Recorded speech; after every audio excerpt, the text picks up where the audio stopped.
Hola, ¿cómo están? Bueno, el video de hoy es sobre la ética en el helenismo. Primero vamos a introducirnos un poco para ubicarnos en el tiempo.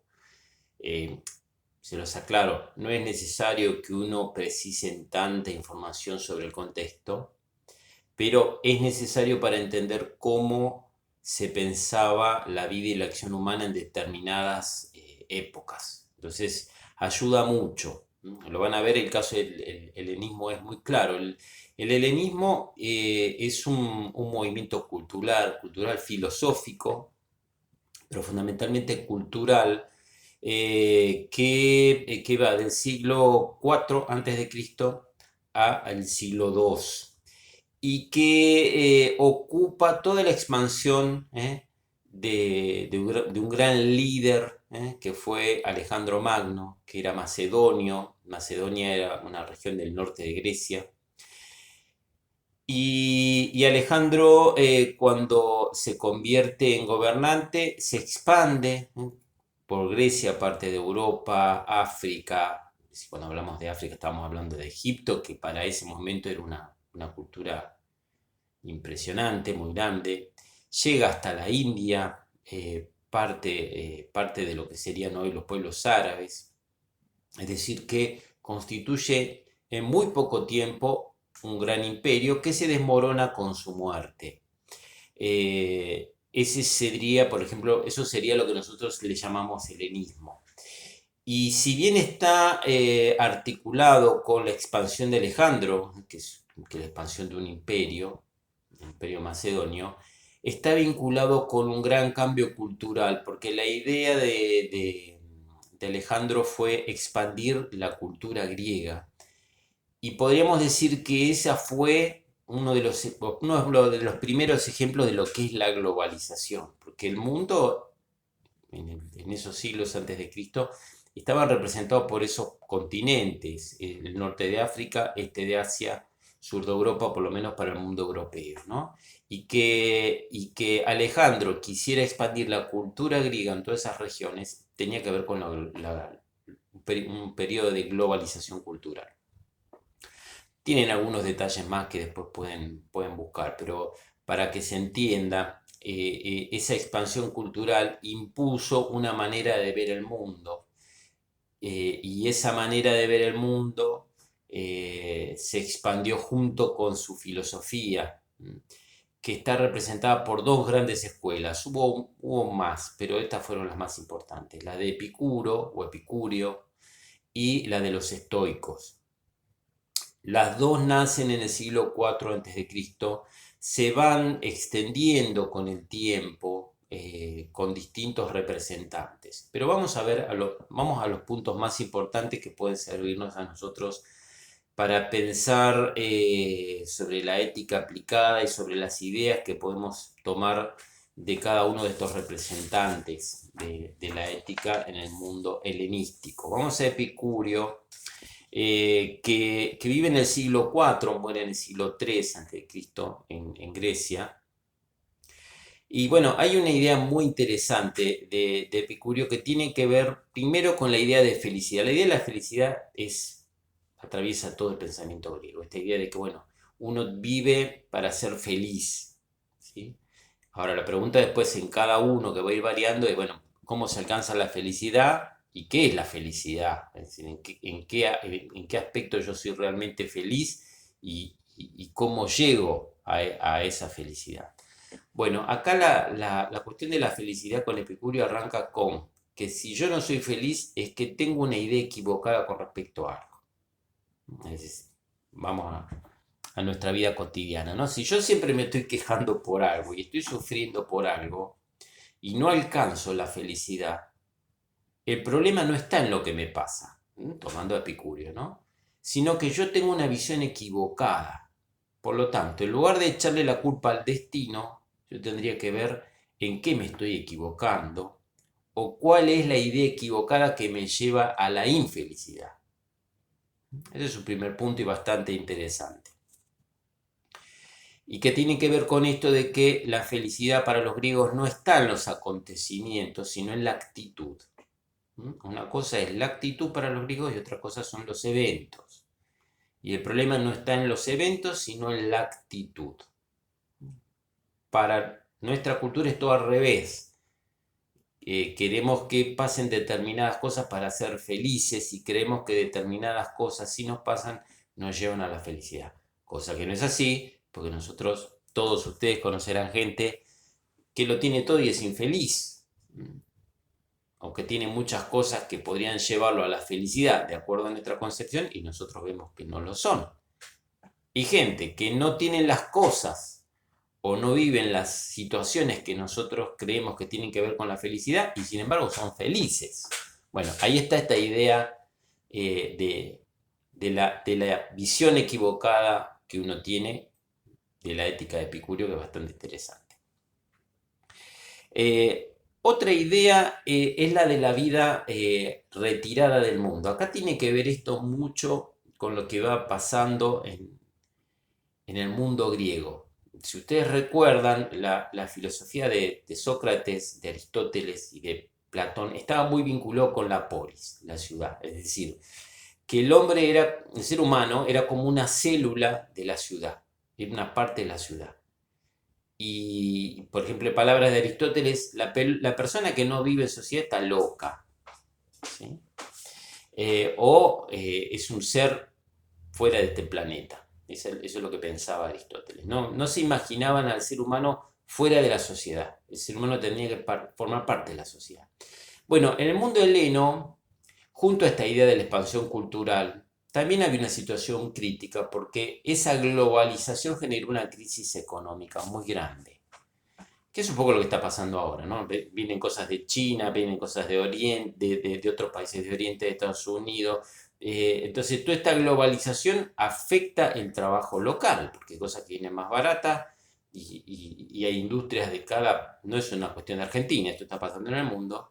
Si vienen cosas de afuera, más baratas y más rendidoras que las locales quiebran y eso genera una crisis económica. Bueno, eso mismo pasó en la Grecia del siglo IV a.C. Fíjense en qué interesante, ¿no? Y bueno, esa crisis económica sumada a la crisis política que se fueron gestando después de la muerte de Alejandro, generaron una gran desilusión de la sociedad frente al modelo político y a la sociedad. Entonces había una idea de retirarse del mundo, ¿no? Que ante tanto lío era bueno retirarse. Eso es un poco lo que está pasando ahora también, ¿no? Que una vez ella dice, bueno, a ver, no escucho más lo que pasa porque si no me enfermo, ¿no? Me tengo que aislar, me tengo que retraer un poco para encontrar el equilibrio. Bueno, eso es muy interesante, es una idea de los estoicos, pero justamente de Epicurio. Epicurio tenía un lugar que se llamaba el jardín, que era una especie de chacra,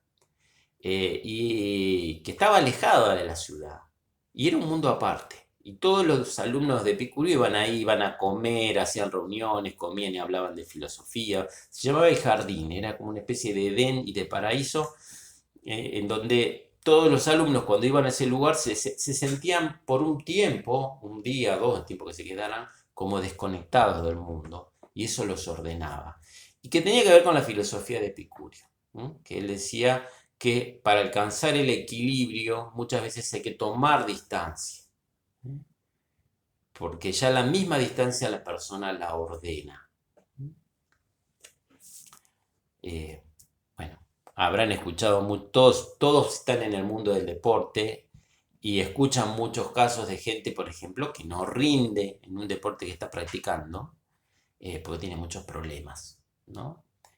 Y eso hace que el rendimiento no sea bueno. Bueno, ¿qué hacemos ahí? Por lo general la persona dice, tengo muchos problemas, por un tiempo no vengo más a gimnasia, por un tiempo no vengo más a natación, por un tiempo no voy más a atletismo. ¿Es bueno eso? No, todo lo contrario. En realidad es bueno que la persona haga una actividad física porque se desconecta por un rato de sus problemas. Aunque no tenga la energía, no tenga la continuidad, pero el hecho de que la persona haga algo por fuera de su situación problemática le ayuda a encontrar un equilibrio. Que esta es otra concepción del mundo, podríamos decir, helenístico, ¿no? La de alcanzar un equilibrio, ¿m? Alcanzar un equilibrio tanto en los acontecimientos de la vida como todas las cosas que pueden ayudarnos a hacernos sentir bien, que es otro concepto de Epicurio que tiene que ver con el placer. Esto también es importante acá, porque la ética de Epicurio se basa en el placer y que lo placentero puede llevarnos a la felicidad. Es más, nos lleva a la felicidad para Epicurio. Y todo aquello que no es placentero nos aleja de la felicidad. Ahora, cuando hablamos de placeres, uno lo asocia con la comida, con comer, con el sexo, con tomar, y el placer pasa por ahí, ¿no? Para Epicurio el concepto de placer era mucho más amplio, ¿no? Bueno, en el jardín hacían unas flores de comilona y todas la disfrutaban mientras hablaban de temas filosóficos, pero Epicurio decía que también el placer pasa por el descanso, por hacer actividades que a uno le gusten, por el ocio, por momentos de esparcimiento. Acá hay algo interesante, el ocio fue mal visto durante muchas décadas, pero en los últimos tiempos se le empezó a dar importancia.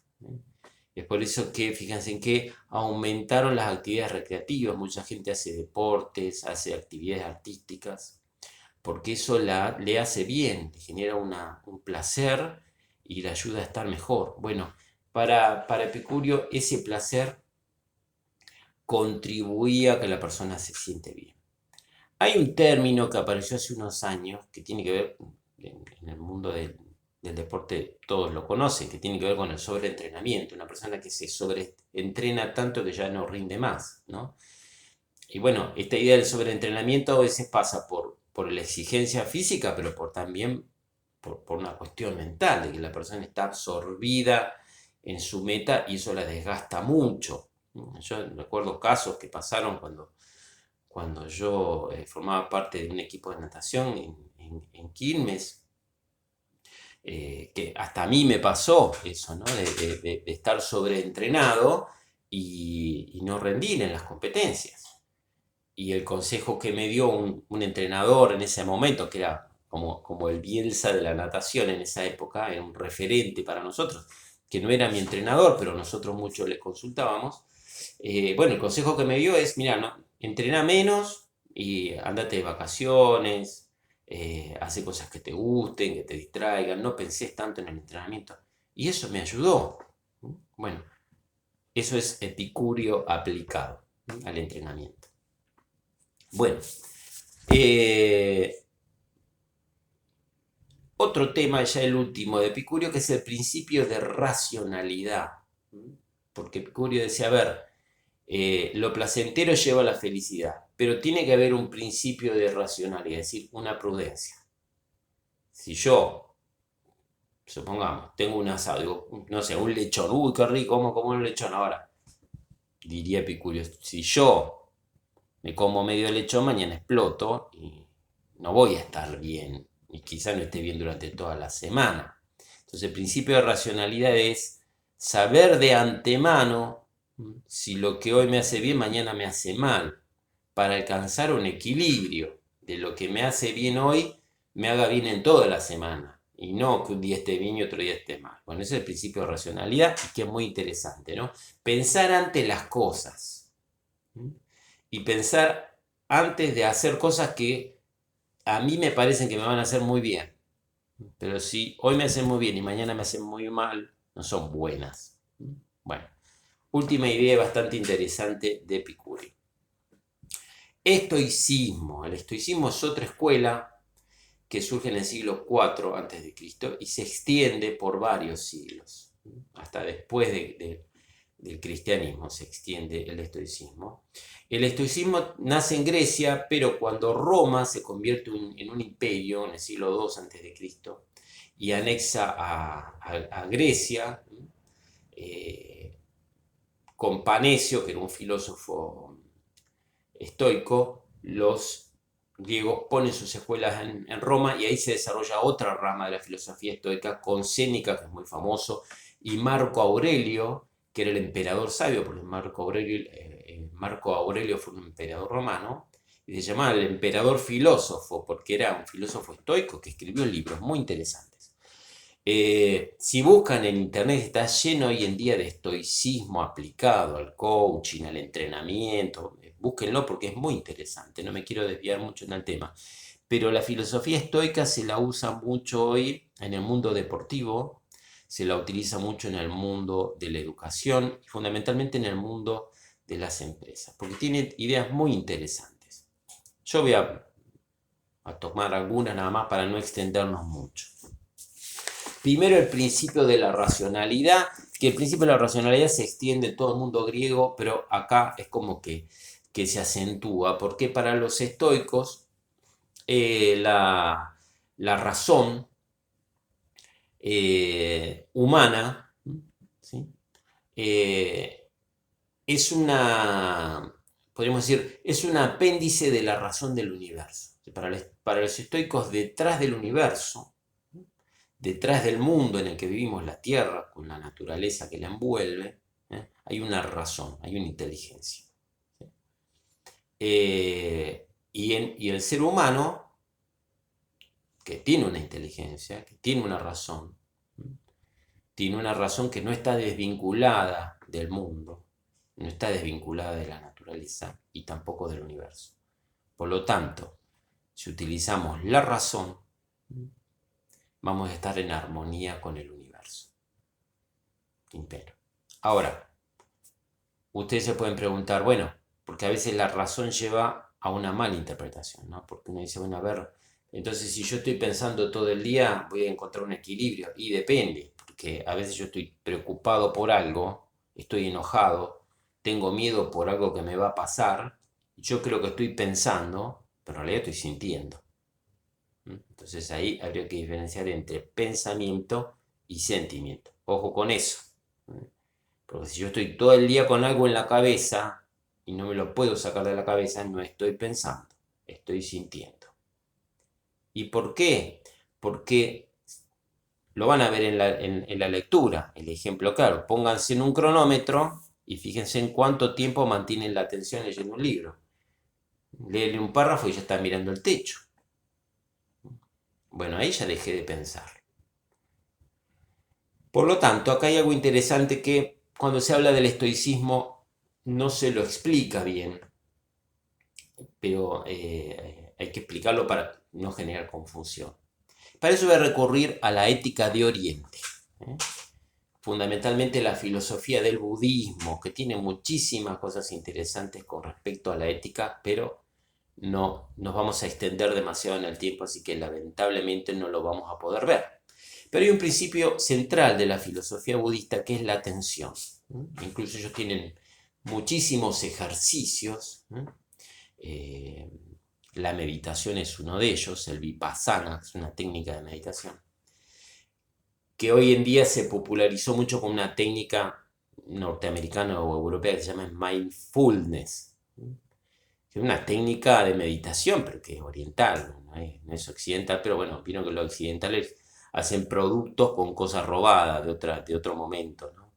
Bueno, eso es el mindfulness, es meditación. Bueno, el principio de la meditación budista se basa en la idea de la atención plena.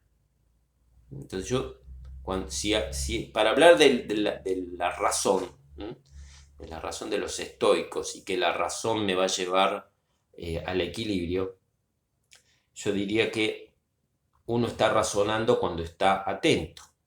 Si no está atento, no usa la razón. Por lo tanto, la atención es el combustible para que funcione la razón. Es como la nafta para el coche. Si no hay atención, no hay razón. Y el ejercicio, podríamos decir, que propone el estoicismo, es mantener una reflexión constante, con una atención constante. Bueno, ustedes me van a decir, bueno, pero ¿cómo hago para estar pensando todo el día una cosa si me distraigo? Bueno, hay muchos ejercicios que uno puede hacer. un ejercicio puede ser estar concentrado en un tema, y no estar con 500 con el celular, la radio, el televisor, estar concentrado en un tema. Y poner toda la atención en ese tema. Podemos usar también la atención de concentrarnos en un objeto, porque ahí también hay un principio atencional. Yo pongo toda mi atención y todo mi pensamiento en un objeto, puede ser una planta, puede ser un árbol. Para lo que hacemos deporte es concentrarnos en lo que estamos haciendo. La natación, perdone que dé ese ejemplo, pero no practico otro deporte, pero bueno, lo pueden aplicar a cualquier otro. Es decir, yo uso la atención cuando nado.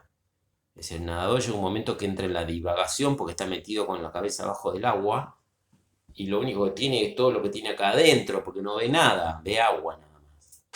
Entonces trato de concentrarme en mi forma de nadar, en la forma de patear, en la forma, bueno, la famosa técnica, pero trasladada a toda la hora del entrenamiento. Por supuesto que no estoy toda la hora pensando en eso, pero si yo trato de ponerme atención en eso,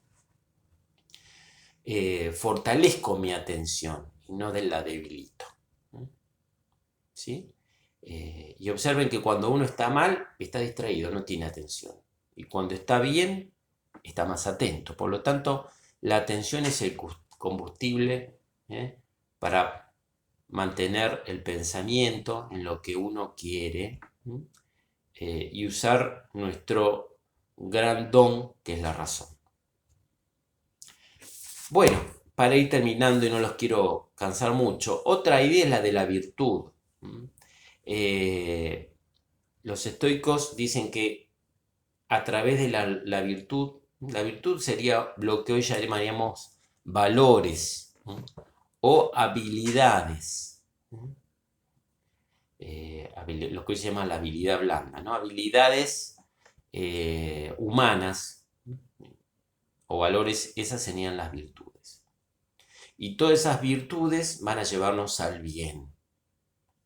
¿Qué es el bien para los estoicos y para los griegos? Es la perfección, es la realización. Es decir, yo me realizo si aplico las virtudes. Si no hay virtudes, no hay bien, no hay realización para los estoicos.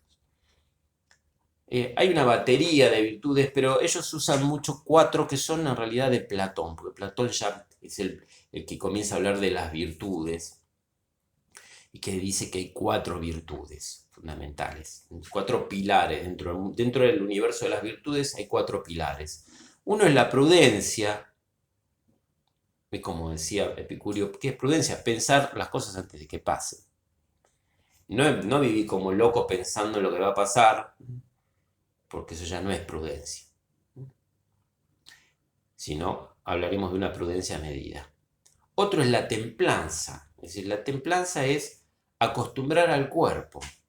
Bueno, en eso los deportistas son los maestros de la templanza, ¿no? Porque tienen que acostumbrar al cuerpo al dolor, al cansancio, al frío, al calor. La fortaleza, que es la capacidad de sobreponernos a ciertas emociones, sobreponernos al miedo, sobreponernos al enojo, sobreponernos a la ilusión, entre otras cosas. Y por último, la justicia.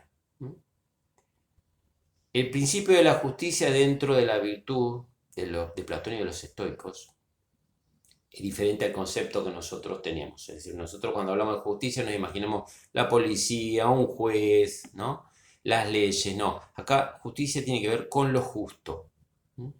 Por eso la gran imagen de la justicia es una mujer con una balanza, ¿no? Esa es la idea de la justicia. Buscar el equilibrio en todas las cosas. Cuando algo no está funcionando bien, falta equilibrio. Bueno, espero que esto les sirva.